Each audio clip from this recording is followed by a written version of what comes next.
And now for the EFDD group, Mr. Farage. Thank you. 4 years ago I stood here and said that bombing Libya would be a huge mistake. But of course the UK Parliament and this Parliament were desperate. There was a clamour to go to war. And so now we have a failed state of Libya, which is now a conduit being used for criminal trafficking gangs trying to bring people to Europe. We are guilty for this crisis. We are directly guilty for the drownings that are going on. And we are hypocrites in this place when we talk about poverty in Africa, when we pursue a common agricultural policy that puts barriers up to them selling us their agricultural produce, where we have a fisheries policy that rapes and pillages their seas and has caused environmental destruction, and we just assuage our consciences by giving away a bit of foreign aid. I am not blind to the human suffering that we have caused in many of these countries. I would call on this Parliament, this Commission, to end the barriers to trade, to stop the fisheries policy, to ask the United Nations to get involved and to try and help. But the real question we face is, what are we to do? Are we to go down the Australian system in dealing with this crisis? And indeed, the Australian Premier, Tony Abbott, has offered us his advice and help. Australia faced this.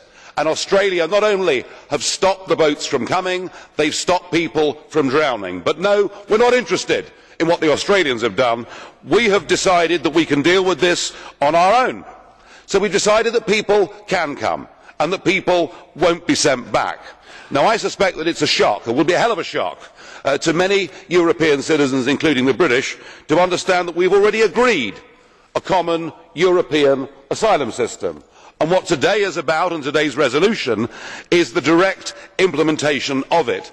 The problem, ladies and gentlemen, is this. The definitions for who qualifies for asylum are so wide, they include not just people coming from war, not just people coming from failed states. Mr Juncker this morning seemed to suggest that perhaps it would even include people who were fleeing poverty. I am sorry, we simply cannot accept countless millions. Already in countries like mine, 77% of the population say we cannot take immigration at current levels. But there is a real and genuine threat. When ISIS say they want to flood our continent with 500,000 Islamic extremists, they mean it. And there is nothing in this document that will stop those people from coming. Indeed, I fear we face a direct threat to our civilisation if we allow large numbers of people from that war-torn region into Europe.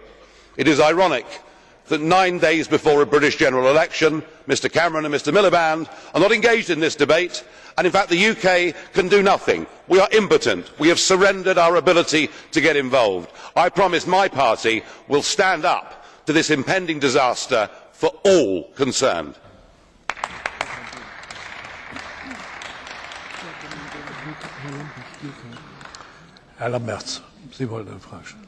Mr. Lamberts, you wanted to ask a question. The first time that we have had these kinds of exchanges, I would just like to remind you that many terrorist attacks that your United Kingdom suffered from were actually acts of your nationals, not imported terrorists, but people who were homegrown. So I am not sure that any of your answers is an answer to that issue. Thank you.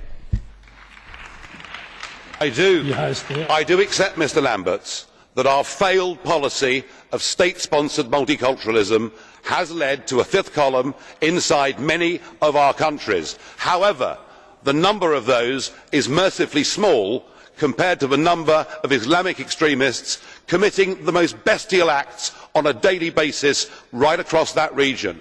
This policy has no means and no way of filtering out extremists in favour of people fleeing in genuine fear of their lives, and as such we are making a massive mistake. Let us follow the example of Australia. Let us do everything we can to reverse the hypocrisy of groups like yours that have voted to make Africa poorer. Let us do those things. But if the message is that anybody that comes will be accepted, we are headed for disaster.